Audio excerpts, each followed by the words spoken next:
Am I the asshole for expecting my wife to visit my family for the holidays? My wife, 32, and I, 33, married over 2 years ago, and she is still salty about what my parents wore to the wedding.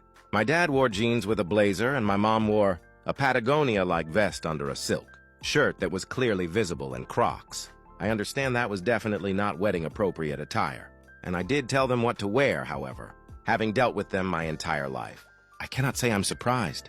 She says she is upset because our wedding photos were not nice to look at and she never framed them. My dad also yelled at the waiter, which was bad.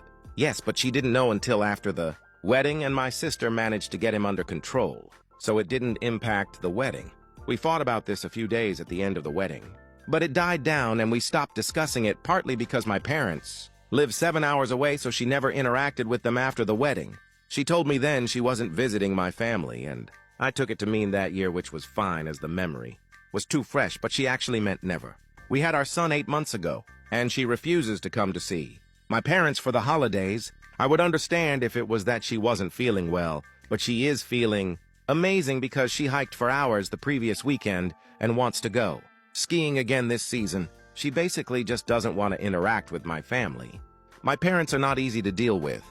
My dad is not friendly, and he is bitter from being unaccomplished, so that basically has left him with a miserable attitude. However, visiting once a year and sucking it up for a few hours a day, when he hasn't actually blown up or made comments towards my wife, beyond at the beginning when he said he doesn't liking her profession, and not to her face, doesn't seem unreasonable for her to dislike him that much.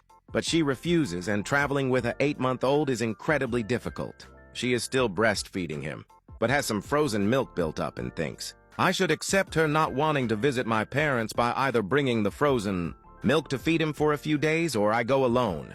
I tried to tell her it is really rude not to at least try to get along, and if there is a fight, she won't need to interact with them again, but she straight up refuses. I feel like I'm being made the asshole for expecting her to do this, but speaking with colleagues and close friends, most have family they do not like, and most do not like their in-laws, and still make an effort to at least go once a year, but my wife says they ruined her wedding photos, so she not visiting them makes them even